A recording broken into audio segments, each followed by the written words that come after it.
तो मेंडल ने अपना काम 1856 में स्टार्ट किया था और कंप्लीट 1863 में किया था। उसके बाद उन्होंने अपना रिजल्ट भी पब्लिश कर दिया था, लेकिन उनका उस समय उनको क्रेडिट नहीं मिली, उनका कुछ इतना पब्लिसिटी नहीं हो पाई, इतना ज्यादा उनके काम के बारे में कोई जान नहीं पाए। फिर अर्ली 1900 में 3 साइंटिस्ट आए थे। एक का नाम मैंने बता दिया, कार्ल कोरेंस। ये वही कार्ल कोरेंस हैं जिन्होंने क्या किया था, रीडिस्कवरी में हेल्प की थी। अब देखिए इन्होंने किस में पढ़ा, क्या पढ़ा देखिए। तो इन्होंने क्या पढ़ा, इनहेरिटेंस पढ़ी। अब बात आती है इनहेरिटेंस पढ़ी किसकी बेटा, फ्लावर कलर की। किसकी बेटा, फ्लावर कलर की। किसमें, बहुत इंपॉर्टेंट क्वेश्चन आता है। इन बहुत सारे नाम है, मैं एक साथ लिख रहा हूं। सबसे पहला नाम स्नैप ड्रैगन। क्या बेटा, स्नैप ड्रैगन। और क्या नाम है बेटा, डॉग फ्लावर प्लांट भी बोलते हैं इसको। और क्या नाम है बेटा, एक नाम है एंटीरियम, एंथीरियम भी बोल सकते हैं, एंटीरीनियम। क्या बेटा, एंथीरीनियम, ये इसका साइंटिफिक नेम है। और क्या है बेटा, 9 o'clock। बहुत सारे नाम है, इसमें इन्होंने पढ़ाई की। इन्होंने क्या पढ़ा, इनकम्प्लीट डोमिनेंस। देखते हैं चलिए क्या होता है। अब ये जो प्लांट है, डॉग फ्लावर प्लांट है, ये देखिए इसमें क्या होता है, पेटल्स में। किसमें बेटा, पेटल्स में। अब देखिए पेटल्स, और इस पे जाने से पहले थोड़ा जीन को समझते हैं। अब यहां पर क्या है बेटा, इनहेरिटेंस, फ्लावर कलर।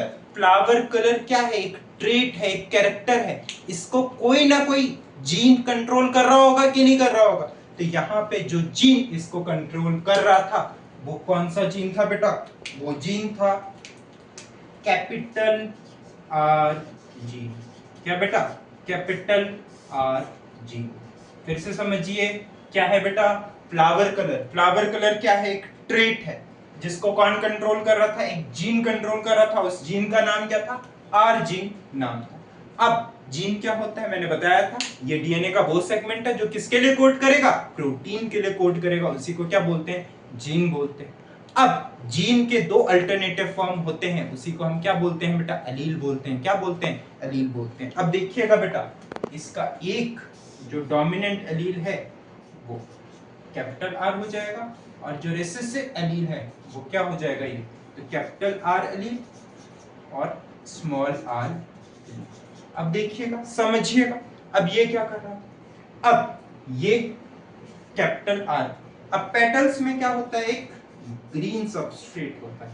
क्या होता है, भर भर के ग्रीन सबस्ट्रेट होता है। क्या होता है बेटा, पेटल में क्या होता है, ग्रीन सबस्ट्रेट। भर भर के, भरपूर मात्रा में आपको पेटल में एक सबस्ट्रेट मिलेगा, उसको क्या बोलोगे, ग्रीन सबस्ट्रेट। अब देखिए बेटा, ये कैपिटल आर जो जीन है या एलील, ये एक प्रोटीन के लिए कोड करेगा। किसके लिए, एक प्रोटीन के लिए कोड करेगा, जो इस ग्रीन सबस्ट्रेट को, किसको, इस ग्रीन सबस्ट्रेट को किसमें कन्वर्ट कर देगा, Z सबस्ट्रेट में कन्वर्ट कर देगा। किसमें कर देगा बेटा, Z सबस्ट्रेट में कन्वर्ट कर देगा। ये कैपिटल आर एलील एक प्रोटीन कोड करेगा, वो इस ग्रीन सबस्ट्रेट को किसमें, रेड सबस्ट्रेट में कन्वर्ट कर देगा।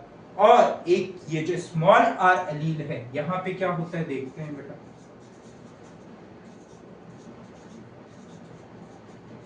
यहां पर भी पेटल्स में वही कंडीशन, पेटल्स में क्या होगा, ग्रीन सबस्ट्रेट प्रेजेंट है। अब यहाँ पे स्मॉल आर एलील ये जो प्रोटीन बनाएगा, ये इसको किसमें कन्वर्ट कर देगा बेटा, वाइट सबस्ट्रेट में कलर कर देगा। किसमें बेटा, वाइट सबस्ट्रेट में। ठीक है, मतलब क्या हुआ समझते हैं। कैपिटल आर एलील आया, उसने ग्रीन सबस्ट्रेट को रेड में कन्वर्ट कर दिया, और इन टर्न फ्लावर कैसा हो जाएगा, रेड हो जाएगा। और स्मॉल आर एलील आया, उसने क्या किया, ग्रीन सबस्ट्रेट को किसमें कन्वर्ट कर दिया, व्हाइट में कन्वर्ट कर दिया, और इन टर्न फ्लावर कैसा हो जाएगा, व्हाइट हो जाएगा। कैसा हो जाएगा, व्हाइट हो जाएगा। अब देखिए क्या किया, कार्ल कोरेन ने दो प्लांट लिए। अब हम सीधा मोनोहाइब्रिड क्रॉस पे जाएंगे। पेरेंट्स कैसे लेंगे बेटा, प्योर लेंगे। उन्होंने एक जेड कलर प्लांट लिया। जेड कलर प्लांट कौन सा लिया बेटा, यही स्नैपड्रैगन का प्लांट लिया। और दूसरा कैसा लिया बेटा, व्हाइट कलर। कैसा लिया बेटा, व्हाइट कलर। अब मोनोहाइब्रिड क्रॉस में एक बात बताई गई थी, पेरेंट्स हमेशा क्या लेंगे, प्योर लेंगे। तो ये कैसा हो जाएगा, क्या इसकी ये होगी कैपिटल आर और ये कैसा होगा, स्मॉल आर स्मॉल आर। अब देखिए क्या यहाँ पे गैमीट कैसे बनेंगे, यहाँ पे दो एक ही टाइप के दो गैमीट बनेंगे। मैं एक ही बात लिख रहा हूँ, कैपिटल आर, और यहाँ पे कैसे बनेंगे, स्मॉल आर। क्या बेटा, कैपिटल आर और स्मॉल आर। अब ये दोनों जब कंबाइन करेंगे तो पहली जनरेशन आएगी जिसको हम क्या कहेंगे, F1 जनरेशन। क्या कहेंगे बेटा, F1 जनरेशन। F1 जनरेशन कैसी होगी, इधर से ये आएगा, इधर से ये आएगा, तो क्या बन जाएगा, कैपिटल आर और ये आ जाएगा। अब देखिए ये रेड था, ये व्हाइट था। अब यहाँ पर ये जो कैपिटल आर है ये रेड के लिए भी कोड करेगा, और ये जो स्मॉल आर है ये किसके लिए, व्हाइट के लिए भी कोड करेगा।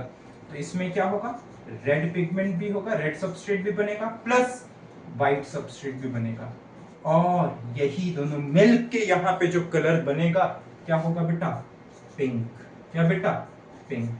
लेकिन ये मेंडल के रूल्स को फॉलो नहीं कर रहा है, लॉ ऑफ डोमिनेंस को फॉलो नहीं कर रहा है। लॉ ऑफ डोमिनेंस में हमने यही तो कहा था, जब हम दो पेरेंट्स को देखते हैं, जो दो पेरेंट्स के दो ट्रेट को लेते हैं और उनको क्या कराते हैं, क्रॉस कराते हैं, तो उन्हीं जैसी प्रोजेनी आती है। लेकिन यहाँ पे देखें तो ये रेड है और ये व्हाइट है, तो यहाँ पे अब हमें ये पता लग रहा है यहीं से कि रेड डोमिनेंट होना चाहिए, यहाँ पे क्या आना चाहिए, रेड। लेकिन यहाँ ऐसा नहीं हो रहा। इसी प्रोसेस को क्या बोला गया बेटा, इनकम्प्लीट डोमिनेंस बोला गया। क्या बोला गया, इनकम्प्लीट डोमिनेंस। लेकिन चलिए अभी तो हमने F1 निकाला, F2 निकालते हैं।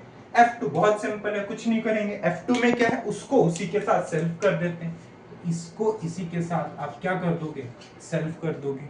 अब यहाँ पे हम क्या पुनेट स्क्वायर बनाएंगे, चलिए पुनेट स्क्वायर बना लेते हैं, देखते हैं। बहुत सिंपल है, ये हमने पुनेट स्क्वायर बनाया। यहाँ क्या आएगा कैपिटल आर, यहाँ क्या आएगा स्मॉल आर, यहाँ क्या आएगा कैपिटल आर, यहाँ क्या आएगा स्मॉल आर। इन दोनों को जब कंबाइन करेंगे कैपिटल आर, इन दोनों को कंबाइन करेंगे कैपिटल आर स्मॉल आर, इन दोनों को कंबाइन करेंगे कैपिटल आर और स्मॉल आर, और यहाँ कैपिटल आर स्मॉल आर, यही आएगा। अब देखते हैं क्या कॉन्फ़िगरेशन, एक बार रेशियो देखते हैं। ये कौन सी जनरेशन आई, सेकेंड जनरेशन है। देखते हैं कैपिटल आर कितनी आई, कैपिटल आर स्मॉल आर कितने आए, और स्मॉल आर कितनी। तो कैपिटल आर कितनी आई, 1।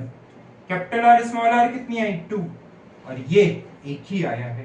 ठीक है, अब देखिए कैपिटल आर कौन सा था, चलिए दूसरा भी देख लेते हैं। एक रेड होगा, दूसरा कैसा था, ये कैपिटल आर स्मॉल आर, ये कैसा आया था, पिंक, और तीसरा व्हाइट। जेड कितने आएंगे, ये वाला कैसा होगा बेटा, जिसमें दोनों ही कैपिटल आर है, वो तो रेड हो जाएगा। एक जिसमें एक कैपिटल आर है एक स्मॉल आर है, ये कितने, 2, ये कैसे होंगे, पिंक, और एक क्या होगा, व्हाइट। तो 1:2:1। अब देखिए जीनोटिपिक और फिनोटिपिक। जीनोटिपिक ये क्या हो जाएगी बेटा, जीनोटिपिक, जो जीनोटिपिक जीन की कॉन्फ़िगरेशन है ये जीनोटिपिक रेशियो हो जाएगी, वो क्या है, 1:2:1। फिनोटिपिक जो दिख सकता है, काला गोरा, क्या कहते हैं, ग्रेन का साइज, प्लांट की हाइट, फ्लावर कहाँ लगा हुआ है, तो ये रेड पिंक व्हाइट ये देख सकते हैं, ये क्या हो जाएगी, फिनोटाइप हो जाएगी। तो फिनोटिपिक रेशियो क्या, तो हम कह सकते हैं कि क्या इनकम्प्लीट डोमिनेंस में जीनोटिपिक रेशियो और फिनोटिपिक रेशियो क्या होता है, सेम होता है। अब देखिए, अब इसको समझते हैं क्या है नहीं है, क्या होता है इनकम्प्लीट डोमिनेंस में। इनकम्प्लीट डोमिनेंस में आईडी में लिख रहा हूं।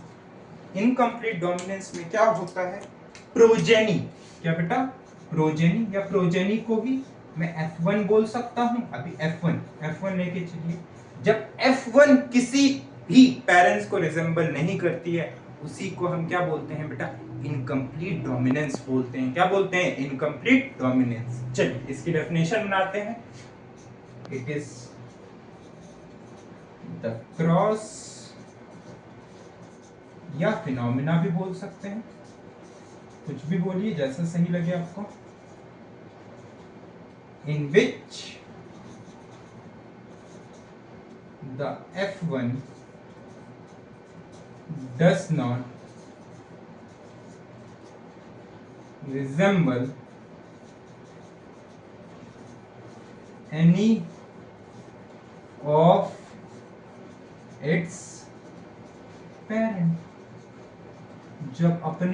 भी पेरेंट को वो रिजेंबल नहीं करता है, उसी कंडीशन को हम क्या बोलते हैं बेटा, इनकम्प्लीट डोमिनेंस बोलते हैं। और ये किसकी एक्सेप्शन है, ये लॉ ऑफ डोमिनेंस, किसकी बेटा, ये लॉ ऑफ डोमिनेंस की। मैंने शुरू में ही बताया था लॉ ऑफ डोमिनेंस के हमें दो एक्सेप्शन पढ़ना है, एक इनकम्प्लीट डोमिनेंस जिसको मैंने यहाँ वो किया, और दूसरा है कोडोमिनेंस। क्या बेटा, कोडोमिनेंस। अभी हम बाद में देखते हैं कोडोमिनेंस, आज के लेक्चर में ही, किसी और लेक्चर में उसको कवर करेंगे। कोडोमिनेंस में आपका ब्लड ग्रुप आ जाता है, एबी और ब्लड ग्रुप में एबी जो ब्लड ग्रुप होता है उसमें होता है, ठीक है।